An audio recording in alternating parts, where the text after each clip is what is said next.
17 বছর পরে বাংলার মাটিতে বাংলাদেশের মাটিতে পা দিতে পারার জন্য উনাকে আসার জন্য স্বাগতম জানাই।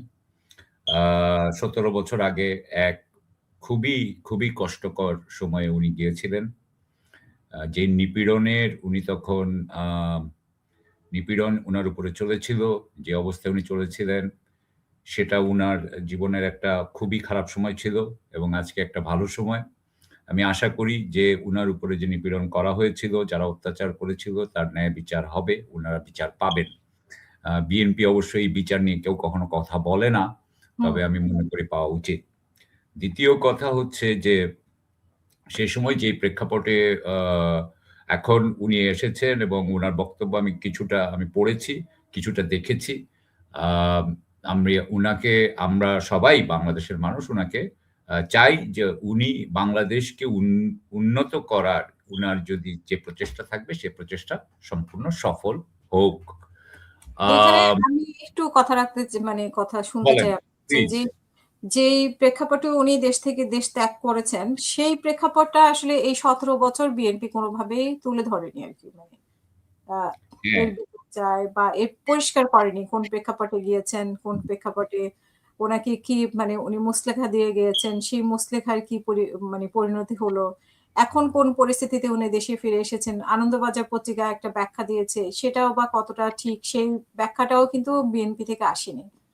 তো আমরা কি গুরুত্ব দিব না গুরুত্বহীন মনে করবো আনন্দবাজারের বিষয়টা? আনন্দবাজারকে আমি অত্যন্ত গুরুত্বপূর্ণ মনে করি। আপনি যে কথাটা বললেন যে ১৭ বছর আগে উনি যেই প্রেক্ষাপটে গিয়েছেন, যে ব্যাপারে বিএনপি কখনোই কথা বলেনি, যে মুচলেকা উনি দিয়েছিলেন, কাকে দিয়েছিলেন, কে ওই মুচলেকা নিয়েছিল আমরা এখনো জানি না। আপনি ভালো করে জানেন, আমরা সবাই জানি যে সেই সময় 1/11 যে সামরিক অভ্যুত্থান হয়, সেই সামরিক অভ্যুত্থানের পিছনে ভারত এবং যুক্তরাষ্ট্রের ভূমিকা ছিল বা আন্তর্জাতিক সংস্থাগুলোর ভূমিকা ছিল বলে বলা হয়।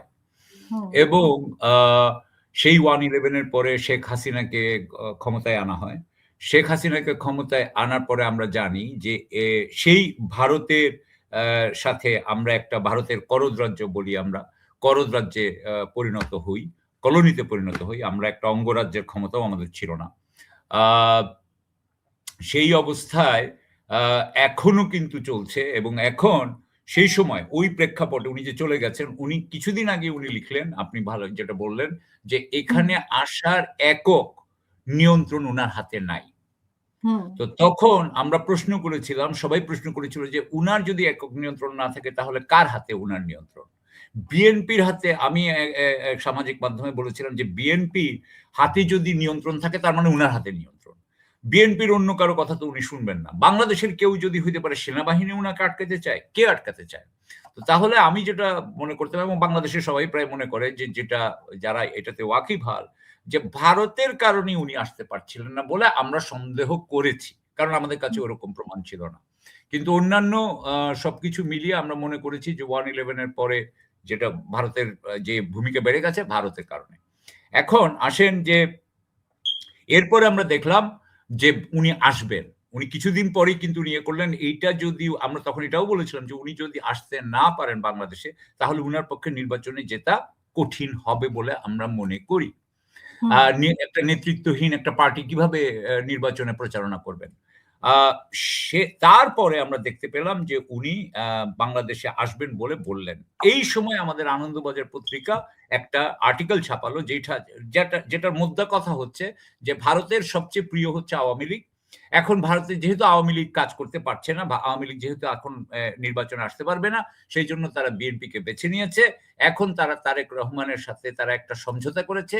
যেই সমঝোতায় তারেক রহমান প্রধানত দুটো শর্ত, আমরা জানি না অন্য আর কি শর্ত। আনন্দবাজার পত্রিকার মধ্যে দুটো শর্ত আছে।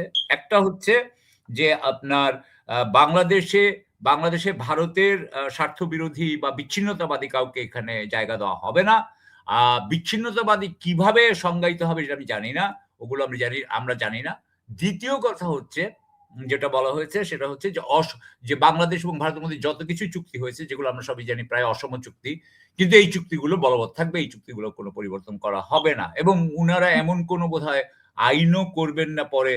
আমি জানি এইটুকুই আমি বলে রাখি।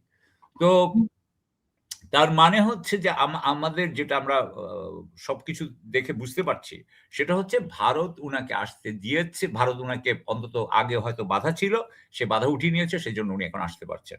উনি কয়দিন থাকবেন আগে একটা সেটাও কিন্তু মুসলেখা আমরা ছিল, জানি না। এখন একটা মুসলেখা দিয়ে উনি দেশ ছেড়েছেন, আরেকটা মুসলেখা দিয়ে মানে যেটা অর্থ বোঝায় আরকি। আরেকটা জি, এটা মুসলেখা অর্থ বুঝায়। এটা অর্থ বুঝায়। এটা অর্থ বুঝায় এবং যে একটা মুচলেকা দিয়ে ছেড়েছেন এবং আরেকটা মুচলেকা দিয়ে এসেছেন। এবং আমি তো এটা বলি যে আমি জানি, কূটনৈতিক সূত্রে আমি জানি যে তারেক রহমান সাহেব সম্পর্কে আমি আমি এটা জানি একজন সাবেক প্রধানমন্ত্রী আমাদের একজন রাষ্ট্রদূতকে বলছিলেন দিল্লিতে। আ ভারতের একজন সাবেক প্রধানমন্ত্রী যে ২০০১ সালে তারেক রহমান সাহেব ভারতের সাথে ভারতের যেকোনো এজেন্সি বা যাই হোক, তাদের সাথে যে চুক্তি করেছিলেন তিনি এটা ভঙ্গ করেছিলেন। তার জন্য উনি উনারা ভারত তারেক রহমানের বিরুদ্ধে ভূমিকা নিয়েছে। মানে তারা কার্যকর থাকবে। এটা হচ্ছে আমি অনেক আগের কথা বলছি।